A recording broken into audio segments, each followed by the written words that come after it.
June 4, 1943. Railroad Street, Mexia, Texas. The pencil trembled slightly in Unteroffizier Werner Burkhardt's hand as he wrote words that would have earned him solitary confinement if his own officers discovered them. "The Americans must be lying to us," he scrawled in his hidden diary. No nation could possess such abundance while fighting a war on two fronts. Through the train window, he had just witnessed something that contradicted 3 years of Nazi propaganda, something that shouldn't exist, couldn't exist, according to everything he'd been taught. Electric lights blazed from every farmhouse, every street corner, every shop window. An endless constellation of electricity stretching across the Texas plains at 10 o'clock at night, as casual as breathing. In Germany, blackout regulations had plunged the Reich into darkness since 1940. Even before the war, rural electrification reached barely 20% of German farms. Yet here, in what Nazi propaganda had described as a decadent, collapsing America, electricity flowed like water, abundant, careless, unstoppable. 1,850 veterans of Erwin Rommel's Afrika Korps stepped down from the passenger train that evening. Not cattle cars, not freight wagons, cushioned Pullman coaches with dining services and sleeping berths. The entire population of Mexia had turned out to witness their arrival, curious about these Germans, these enemies, these young men who looked so tired, so confused, so human. What none of them, neither the townspeople nor the prisoners, knew was that this moment would trigger one of the most profound psychological transformations in modern history, a systematic demolition of Nazi ideology through the sheer, undeniable display of American industrial capacity. The mathematics of Allied victory weren't being written in battle plans. They were being written in production statistics that would soon shatter every assumption these soldiers carried about their enemies, their homeland, and their cause. The collapse had begun on May 13, 1943, in Tunisia. General Jürgen von Arnim, Rommel's replacement, surrendered along with approximately 250,000 to 275,000 German and Italian soldiers. The numbers varied as scattered units continued surrendering over several days, each one a small tragedy of its own. The Wehrmacht's most experienced desert fighters, men who had driven the British back to Egypt, who had earned the grudging respect of Montgomery himself, were suddenly prisoners. Among them was Hauptmann Friedrich Radke, holder of the Iron Cross First Class, veteran of the France campaign, wounded twice in North Africa, and a man who would soon question everything he'd ever believed. His diary, discovered decades later in the National Archives, would provide historians with the most detailed account of the psychological impact of American captivity on German soldiers. It was a document written in secret, at night, by flashlight, with the desperate need of a man watching his entire worldview crumble.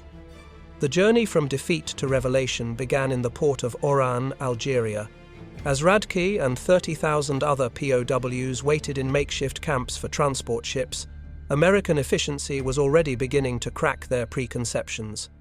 The US Army processed thousands of prisoners daily with an organizational precision that exceeded anything the Wehrmacht had achieved even at the height of its power. Identity cards photographed and filed, medical examinations completed, inoculations administered, Geneva Convention rights explained in fluent German by American officers who had been trained specifically for this moment. Everything moved with machine-like efficiency, yet somehow with humanity intact. But the first real shock came with the food. Obergefreiter Hans Müller, captured with the 21st Panzer Division, wrote to his mother 8 months later, "In the cage at Oran, while we waited for ships, the Americans fed us better than we had eaten in 6 months of desert warfare. White bread, real coffee, meat twice a day. We thought it was propaganda, that they were trying to impress us. We didn't realize this was their standard military ration." The Liberty ships that would carry them across the Atlantic were themselves monuments to American industrial capacity. The SS, Robert E. Peary, had been built in 4 days, 15 hours, and 29 minutes at Kaiser shipyards in Richmond, California, a fact that would have been dismissed as impossible propaganda if the Germans had known it.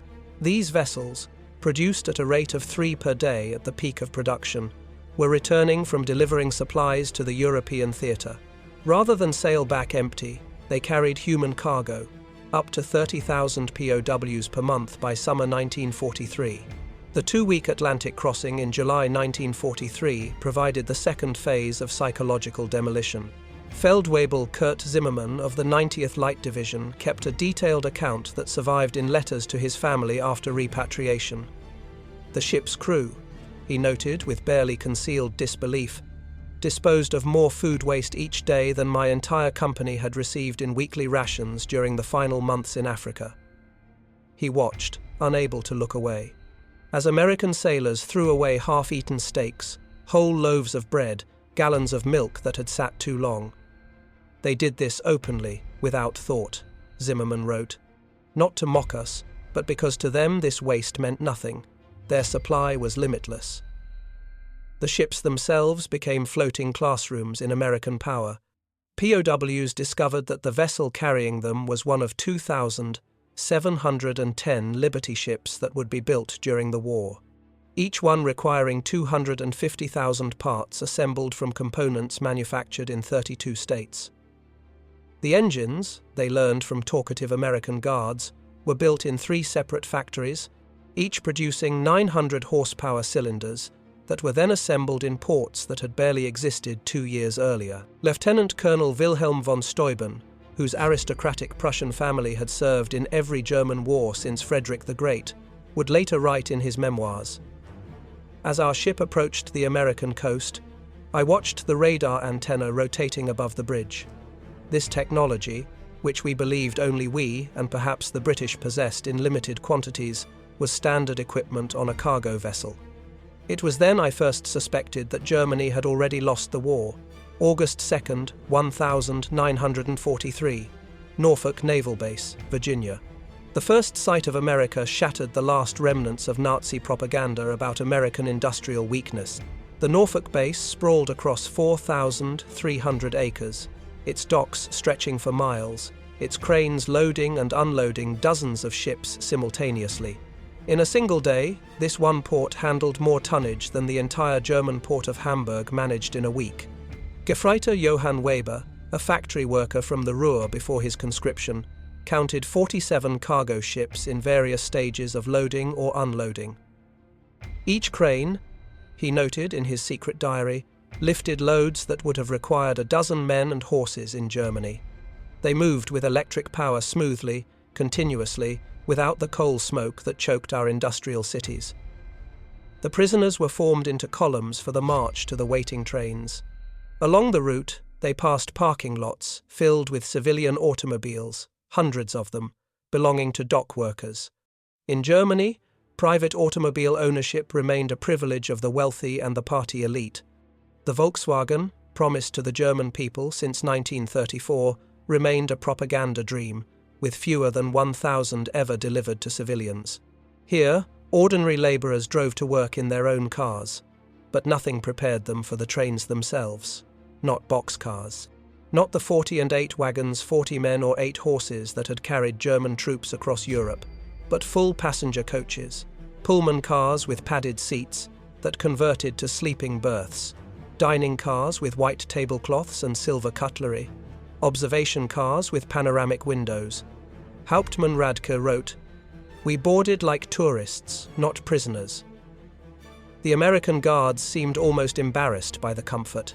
One sergeant apologized that the air conditioning wasn't working properly in our car. Air conditioning. In August. We had believed such luxury existed only in Hitler's personal train. The 3-day train journey from Norfolk to the camps of Texas and Oklahoma would prove more destructive to Nazi ideology than any military defeat. As the trains rolled through Virginia, the prisoners pressed their faces against windows, witnessing an America that couldn't exist, shouldn't exist, according to everything they had been told. Every small town blazed with illumination. Martinsville, Danville, Greensboro communities that in Germany would have been lucky to have a single electric street lamp displayed illuminated shop windows, electric signs, houses with lights burning in multiple rooms. Not just 1 or 2 houses of the wealthy, but entire neighborhoods glowing warmly against the night sky. The trains passed factories running night shifts, their windows glowing, parking lots full even at midnight. Obergefreiter Müller, whose father was a Nazi party block leader in Hamburg, wrote in a letter discovered in 1987, "We passed through dozens of cities that first night. Every one had more electricity than all of Hamburg. The guards told us this was normal, that every American town had electricity since the 1922nd. I called him a liar. He just shrugged and said we would see." In Roanoke, Virginia, the train stopped for water and coal. The prisoners watched as American railway workers performed in 30 minutes what would have taken 2 hours in Germany. Automated coal loaders, electric water pumps, mechanized lubrication systems. Every aspect of the operation demonstrated technological superiority that made German engineering look antiquated. More disturbing still was the casual wealth of the workers themselves. They wore leather boots that would have cost a German laborer 2 months' wages. They drank Coca-Cola from glass bottles and threw the empties into bins without thought. They smoked cigarettes continuously, stubbing them out half-finished, a waste that would have been criminal in Germany, where cigarettes were carefully rationed and saved. Feldwebel Hinrich Müller, an electrical engineer from Siemens before the war, calculated that the single railway yard they stopped in used more electricity in 1 hour than his entire district in Berlin used in a day. "The waste was magnificent," he wrote with a mixture of awe and horror. They left lights burning in empty buildings. Electric fans ran in vacant rooms. It was the carelessness of infinite resource. As the trains crossed into Tennessee and Kentucky, the prisoners encountered American industrial power in full display. Through the windows, they watched endless factories, each one larger than anything most had seen in Germany. The Alcoa aluminum plant in Tennessee stretched for 3 miles along the river, its electric furnaces consuming 175,000 kilowatts of power, more than the entire city of Munich. The plant ran 24 hours a day, 7 days a week, producing aluminum for aircraft that would soon be bombing Germany. Near Louisville, the train slowed as they passed the Rubber Town complex, where synthetic rubber plants had sprung from empty fields in just 18 months. 4 massive facilities, each employing thousands of workers, producing 800,000 tons of synthetic rubber annually. Germany, despite inventing the process, had never managed more than 120,000 tons in its best year. Oberleutnant Erich Hoffmann, a chemist from IG Farben, understood the implications immediately. In a post-war interview, he recalled, "I knew those plants. I could see the distillation columns, the catalytic crackers. Each facility was more advanced than anything we had built, and there were 4 of them just in this one location. They told us there were dozens more across the country. I knew then that we had lost, not just the battle, but the entire industrial war." The trains passed Ford's Willow Run plant outside Detroit, visible from miles away. This single factory, built in just 9 months, produced a B-24 Liberator bomber every 63 minutes. At peak production, 42,000 workers assembled bombers from 1.55 million parts manufactured by 1,500 subcontractors. Hauptmann Werner Veiling, a Luftwaffe pilot shot down over Tunisia, pressed his face against the window as they passed. He counted 17 B-24 seconds in various stages of completion visible from the train. "We had been told American planes were inferior, hastily built, would fall apart in combat," he later recounted. "But I could see the precision of the assembly lines, the quality of the construction. These were not inferior aircraft. They were simply built faster than we could imagine possible." The deeper the trains penetrated into America, the more complete became the destruction of Nazi mythology. In Street Louis, they crossed the Mississippi River on the Eads Bridge, while below them, barges carried more grain than the entire German harvest of 1,942. The prisoners could see grain elevators stretching along both banks, each one holding enough wheat to feed a German city for months. The river itself was a highway of abundance, moving resources on a scale that made Germany's Rhine look like a village stream. Unteroffizier Karl Schmidt, a farmer's son from Bavaria, wrote in his diary, The Americans transport food as we transport ammunition in endless quantities, without concern for loss. I watched them loading a single barge with enough wheat to feed my entire village for 5 years. The crane operator was eating a sandwich with meat thicker than our weekly ration. In Kansas City, the train stopped at a massive stockyard where tens of thousands of cattle waited for slaughter. The smell of meat-packing plants filled the air for miles. German POWs, who had subsisted on 200 grams of meat per week in Africa, when lucky watched American workers eating beef sandwiches during their lunch break. "They ate meat like we ate bread," wrote Gefreiter Paul Fischer. No, that's wrong. They ate meat like we wished we could eat bread. The guard bought us hamburgers from a stand near the station. Meat, cheese, vegetables on white bread for 15 cents. He bought 20 of them without thinking, paid with a single dollar bill. This was not special. This was their normal food. The arrival at the camps themselves provided the next level of cognitive demolition. Camp Hearn, Texas, built in just 4 months, housed between 3,000 and 4,800 prisoners in conditions that exceeded what most had known as civilians. Wooden barracks with electric lights, flush toilets, hot showers, steam heat, each building constructed with more lumber than entire German villages possessed. The barracks were clean, well ventilated, with screens on the windows to keep out insects, a luxury most German workers never experienced. The camp hospital astounded the medical personnel among the prisoners. Oberst Lieutenant Colonel Dr. Friedrich Bauer, chief surgeon of the 164th Light Division, found himself in a facility better equipped than most German civilian hospitals. X-ray machines, surgical equipment, pharmaceutical supplies that had been unavailable in Germany since 1941, all standard provision for enemy prisoners. They had penicillin, Dr. Bauer would later testify, his voice still filled with wonder decades after the war. This miracle drug that we had only heard rumors about. They used it freely, even on prisoners with minor infections. German soldiers were dying for want of basic sulfur drugs, and the Americans were giving us their most advanced medicine without hesitation. The camp kitchen became another classroom in American prosperity. Prisoners assigned to cooking duties discovered walk-in refrigerators, electric mixers, automated dishwashers, and gas ranges that could prepare meals for 5,000 men with just a handful of cooks.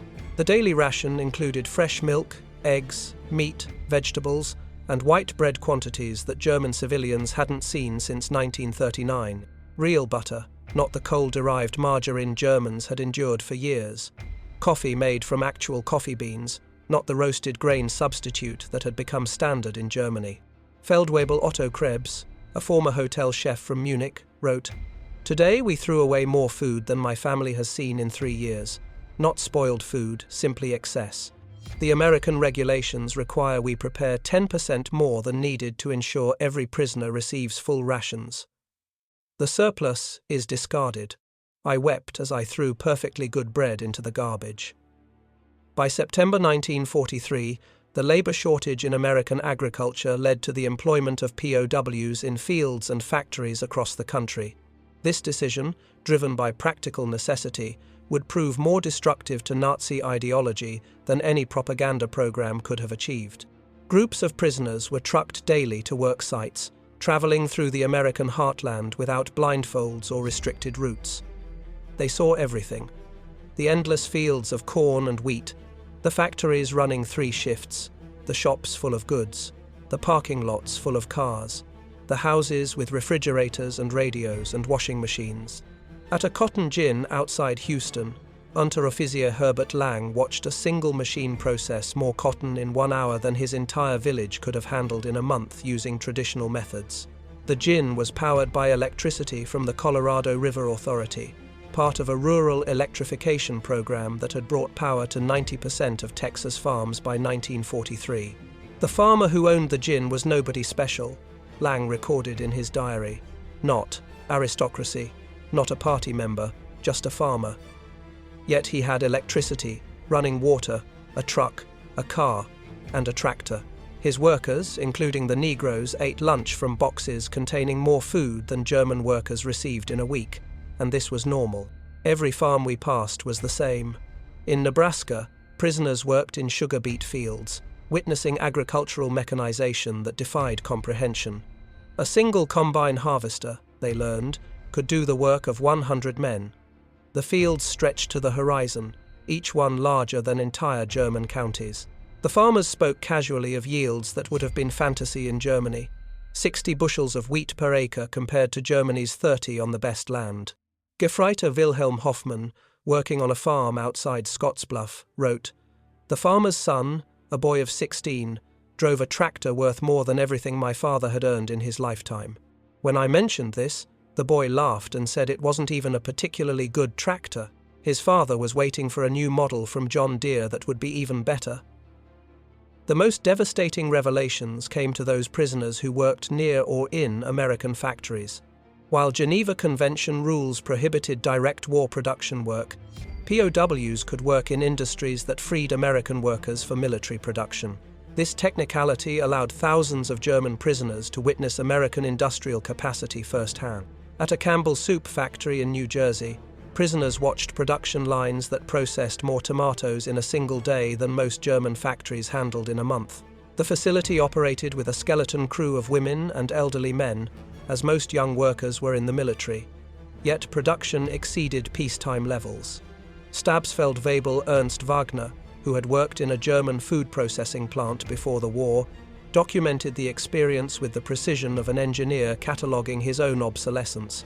Everything was automated: electric conveyor belts, automatic filling machines, steam cookers that processed hundreds of cans simultaneously. One elderly woman monitored controls that managed what would have required 50 workers in Germany. She did this while listening to a radio and drinking coffee. Near Detroit, prisoners unloading coal at a power plant gained glimpses of the automotive industry's conversion to war production. The River Rouge complex, visible across the water, employed 100,000 workers, producing jeeps, aircraft engines, and tanks. The plant consumed 1.5 million kilowatts of electricity daily, more than the entire city of Hamburg. "We could see the parking lots," wrote Obergefreiter Franz Kellner, still struggling to process what his eyes showed him. Thousands of cars belonging to workers. In Germany, even our officers rarely owned cars. Here, factory workers drove to work. The guard told us many workers owned 2 cars, one for work, one for family use. We thought he was mocking us. By winter 1943, the cumulative impact of these observations was producing what American intelligence officers called ideological collapse syndrome among the prisoners. The Special Projects Division, the secret re-education program run by the Provost Marshal General's office, documented increasing numbers of prisoners requesting access to American newspapers, books, and educational materials. Major Paul Newland, a member of the monitoring team, reported in December 1943, "The prisoners no longer argue when shown production statistics. They have seen too much. The most fanatical Nazis have become quiet. They still maintain loyalty to Germany, but no longer speak of victory. Many openly question what they were told about America." The camp newspapers produced by prisoners themselves began reflecting this transformation. Der Ruf, the Call, published at Fort Kearny, Rhode Island, gradually shifted from defiant nationalism to discussions of democracy, economic systems, and post-war reconstruction. The editors, carefully selected anti-Nazi prisoners, found their audience increasingly receptive. Lieutenant Hermann Goetz, captured with the 10th Panzer Division, wrote in a letter that passed American censors, "We were told America was a mongrel nation, weak, divided, controlled by Jews, incapable of military prowess. Every day I am here, I see the opposite. This is the most organized, unified, and powerful nation on earth. We were told fairy tales by criminals." The most devastating blow to Nazi ideology came from an unexpected source: the treatment of Italian prisoners after Italy's surrender in September 1943. Italian POWs who agreed to cooperate were formed into Italian service units, given better quarters, increased pay, and more freedom. German prisoners watched their former allies working alongside Americans, eating in American restaurants, some even dating American women. Hauptmann Friedrich Schulz wrote, "The Italians betrayed us, yet they are treated better than we treated them as allies. They work freely, earn money, send packages home. The Americans show them no hatred. This democracy we were taught to despise appears more honorable than our own system." The contrast was inescapable. The Nazis had preached that strength came from cruelty, that weakness invited defeat. Yet here were the Americans showing mercy to those who cooperated, maintaining dignity even toward enemies, and they were winning the war. Everything was backwards. Everything they'd been taught was wrong. Christmas 1943 provided the most profound psychological impact. American organizations, churches, and civic groups sent 500,000 Christmas packages to German POWs' enemies who had been trying to kill American soldiers just months earlier. Each package contained cigarettes, candy, toiletries, and games. Local communities invited prisoners to Christmas dinners, though regulations prevented most from accepting. At Camp Hearn, Texas, the local Methodist church choir performed Christmas carols in German for the prisoners. Women from Hearn sent in homemade cookies and cakes. The Boy Scouts delivered handmade Christmas cards. This kindness toward enemies shattered the final remnants of Nazi racial theory. Oberleutnant Walter Müller, whose brother had died in the bombing of Hamburg, wrote, "They know we are their enemies.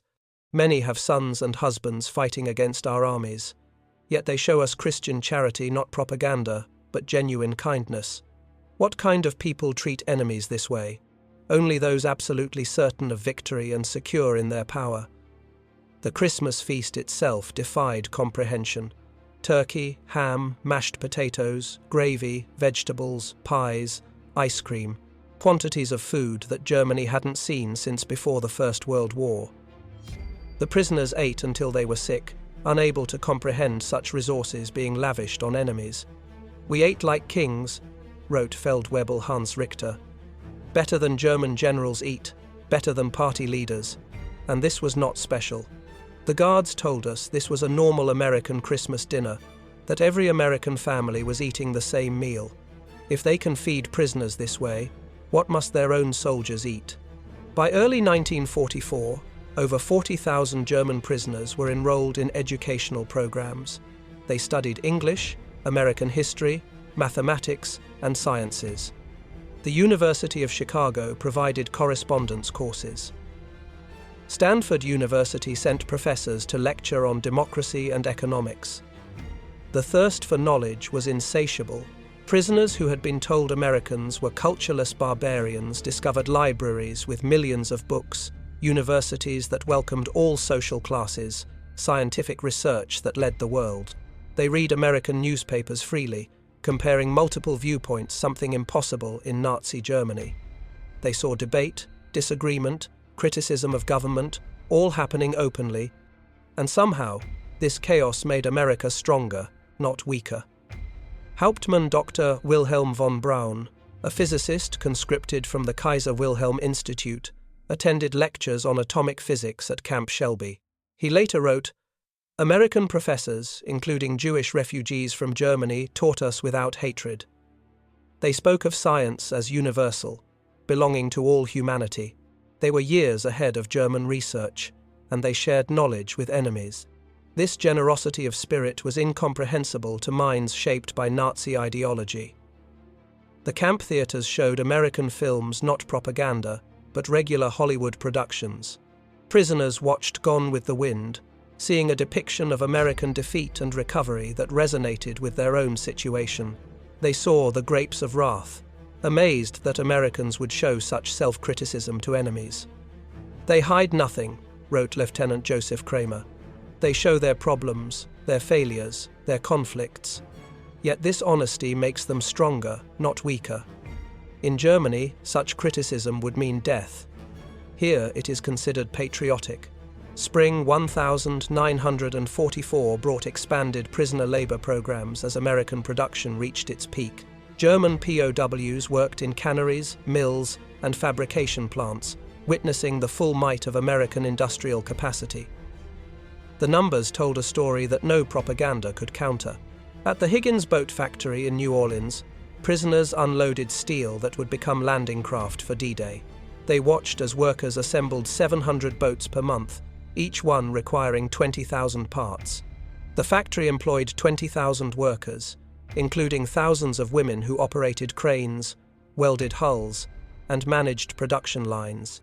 Stabsfeld-Weibel Kurt Zimmermann wrote, "Women doing men's work, Negroes operating complex machinery, teenagers running drilling equipment, everything we were told was impossible in a democracy." Yet production never stopped. 3 shifts, 24 hours, 7 days a week. They produced more boats in a month than our entire Navy built in a year.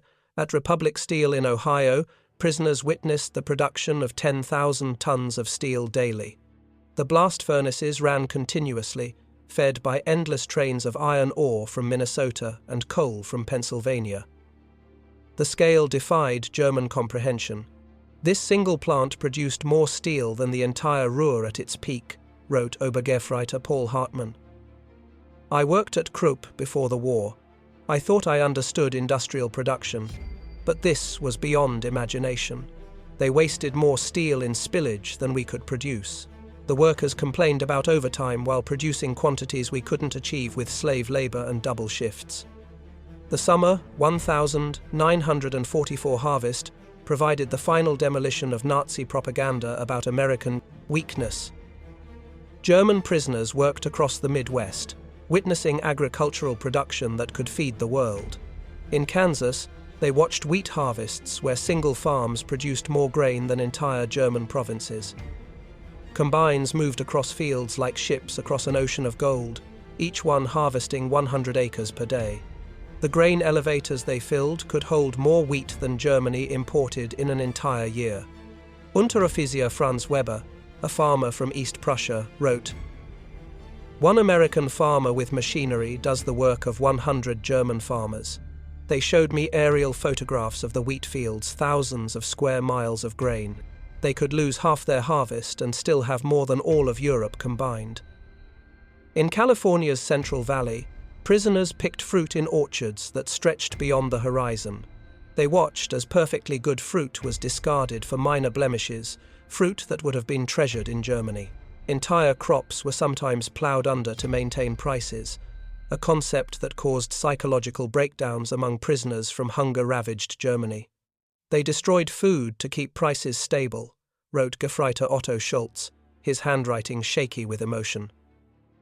Mountains of oranges, bulldozed into pits because they had too many. "We begged to be allowed to send them to Germany, to our families. The guards were sympathetic, but explained it was impossible. The waste was strategic proof of unlimited resources." June 6, 1944. When news of the Normandy invasion reached the camps, German prisoners experienced their final ideological collapse.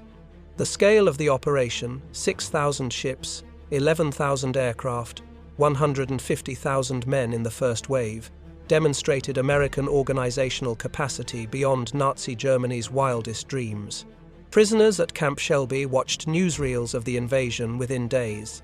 They saw the endless streams of ships, the artificial harbors, the supply system that delivered 15,000 tons daily across open beaches. They watched their homeland being crushed by the very nation they had been told was too weak to fight. Oberst Friedrich von Tauben wrote, "We knew then that everything was lost, not just the war, but the entire Nazi project.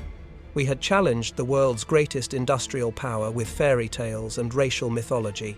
We sent horses against their trucks, rifles against their automatic weapons, courage against their unlimited resources." Throughout their captivity, German prisoners experienced something that challenged Nazi ideology more than any material wealth: American humanity. Despite propaganda depicting Americans as weak and sentimental, POWs discovered a people secure enough in their strength to show mercy. When Gefreiter Hans Müller's son died in the Hamburg bombing, the American camp commander personally delivered the Red Cross message and offered condolences not as mockery, but as genuine sympathy from one father to another. When Lieutenant Paul Fisher's wife wrote that she was struggling to feed their children, American church groups sent food packages to her in Germany to enemy civilians in a nation America was actively bombing. They separated the German people from the Nazi regime, wrote Hauptmann Otto Kraus. They said they were fighting Hitler, not Germans. This distinction, which seemed like propaganda, proved genuine. They prepared us to rebuild Germany after the war, not to destroy it. The medical treatment particularly affected prisoners. German doctors worked alongside American medical staff, learning new techniques, using advanced equipment. Prisoners received operations that would have been available only to the elite in Germany. Mental health treatment virtually unknown in the Wehrmacht was provided to traumatized soldiers. Dr. Friedrich Bauer wrote, "They treated attempted suicides with counseling, not punishment. Prisoners with mental breakdowns received therapy, not beatings." This humanity toward enemies revealed a strength we never understood: the confidence of true power. By March 1945, the secret re-education program had produced remarkable results. Over 25,000 prisoners had volunteered for democracy courses. The camp newspapers published articles about constitutional government, free markets, and civil rights. Discussion groups debated Germany's future after the war. The program's success exceeded all expectations. Prisoners who had arrived as fanatical Nazis were writing essays about democratic reconstruction. Officers who had sworn oaths to Hitler were planning how to implement American agricultural methods in post-war Germany. "We became missionaries for democracy," admitted Oberst Hermann Göring, no relation to the Reichsmarschall, in a 1975 interview. "Not through coercion or propaganda, but through observation. We saw it work. We saw ordinary people living better than German aristocracy. We wanted that for Germany." The transformation was so complete that American authorities worried about prisoners being too enthusiastic about American ways. Some requested to stay in America after the war. Others married American women they met through prison correspondence programs. Thousands would eventually immigrate to America in the 1952.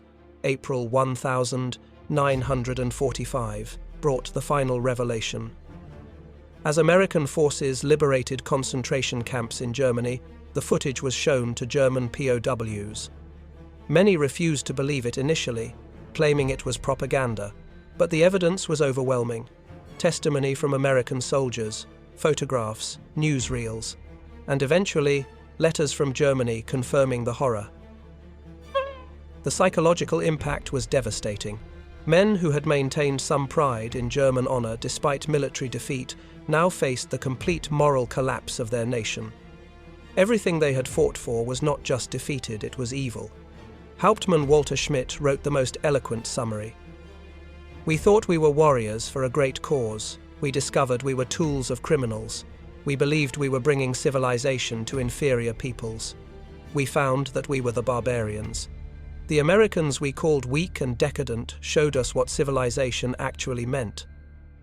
As the war ended in May 1945, German POWs faced repatriation with mixed emotions. They had witnessed an America that contradicted everything they had believed. They had eaten better as prisoners than as soldiers. They had been treated with more dignity by enemies than by their own government. The last months of captivity were spent preparing for return to a destroyed Germany. American authorities provided vocational training, agricultural education, and political instruction. Prisoners learned about the Marshall Plan before it was announced, understanding that America would rebuild rather than punish Germany. "They prepared us to rebuild our country," wrote Oberst Friedrich von Tauben. "They gave us skills, knowledge, hope. They transformed defeated soldiers into future citizens." This generosity from victors was incomprehensible to minds shaped by Nazi vindictiveness. Between 1945 and 1946, 371,683 German POWs were repatriated from American camps. They returned to a Germany divided, destroyed, and destitute. But they brought with them something precious, a knowledge of how a democratic industrial society functioned. The German POWs who experienced American prosperity became unwitting agents of transformation in post-war Germany. They had seen industrial efficiency, agricultural productivity, and democratic prosperity. They knew reconstruction was possible because they had witnessed a society that had achieved it. Many former POWs rose to prominence in West Germany's reconstruction. Hans Kroll, prisoner at Camp Shelby, became West German ambassador to the United States. Walter Holstein, who taught classes at Camp Como, became president of the European Commission. Rüdiger von Weckmar, held at Camp Herne, served as German permanent representative to the United Nations. Eduard Ackermann, prisoner at Fort Robinson, became a leader in German agricultural reform. They brought American methods to German industry, American efficiency to German agriculture, and American democratic ideals to German politics. The economic miracle of the 1,950 seconds was built partly on knowledge gained in American prison camps. We learned that prosperity came from freedom, not conquest, Hans Kroll wrote in his memoirs. We saw that democracy created wealth, that diversity brought strength, that treating workers well increased production. These lessons, learned as prisoners, shaped the new Germany. Historians have called the German POW experience in America one of the most successful re-education programs in history. Without coercion, without propaganda in the traditional sense, American industrial might and democracy converted hardened Nazis into future democratic citizens. The statistics tell the story. Camp infrastructure. Over 500 camps across 45 states, 175 main camps with 325 branch camps. Average construction time, 90 days per camp. Prisoner population, 371,000. 683 German POWs, part of 425,871 total Axis POWs. Peak population in May 1945. Average of 20,000 new arrivals monthly in 1943. Labour contribution. 2014 MIT. Million man-days of agricultural labour. 100 million board feet of lumber processed. $230 million in labour value. 1,940 seconds dollars. Escape statistics. Only 2,222 escape attempts from over 371,000 prisoners, 0.6%. 0 successful permanent escapes. No American civilians harmed by escaped POWs' educational programs. 40,000 plus enrolled in educational courses. 135 camp newspapers published. 30,000 taking English classes. 15,000 inches vocational training. Treatment assessment. 95% rated treatment as good or excellent. 74% believed captivity positively changed their worldview. Less than 10% maintained strong Nazi beliefs by 1945. In 1985, on the 40th anniversary of the war's end, surviving German POWs held a reunion in Austin, Texas. Over 500 former prisoners returned to America, many bringing their families to show them where their transformation had begun. Former Obergefreiter Hans Weber, who had been held at Fort Robinson, Nebraska, and later returned to become a physician in Georgetown, Maine, spoke at the reunion. Life in the camps was a vast improvement for many of us who had grown up in cold water flats in Germany. We discovered running water, central heating, and abundant food. But more than that, we discovered dignity.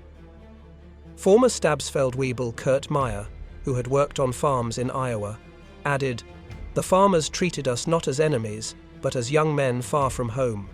They shared their meals, their knowledge, sometimes their homes. This humanity from people whose sons were fighting against us, this changed us forever." At the reunion dinner, former Oberst Hermann Goetz, then 78 years old, delivered a keynote address that captured the essence of the transformation. "We came to America as enemies, as Nazis, as believers in a lie. We left as friends, as Democrats, as men who had seen the truth. America showed us that strength comes not from conquest, but from production, not from hatred, but from diversity, not from tyranny, but from freedom." We witnessed the arsenal of democracy at full production. We saw farmers who produced food for the world, workers who built the tools of victory, and citizens who treated enemies with dignity. We learned that America's true weapon was not its bombs or tanks, but its inexhaustible capacity for creation and its unshakable confidence. We returned to Germany with a mission: to build a society that could create rather than destroy, that could prosper through peace rather than war. The Germany that rose from the ashes was built on lessons learned in American prison camps. We who came as conquerors left as students. Thank you, America, from your former enemies now your friends. Thank you for showing us the way.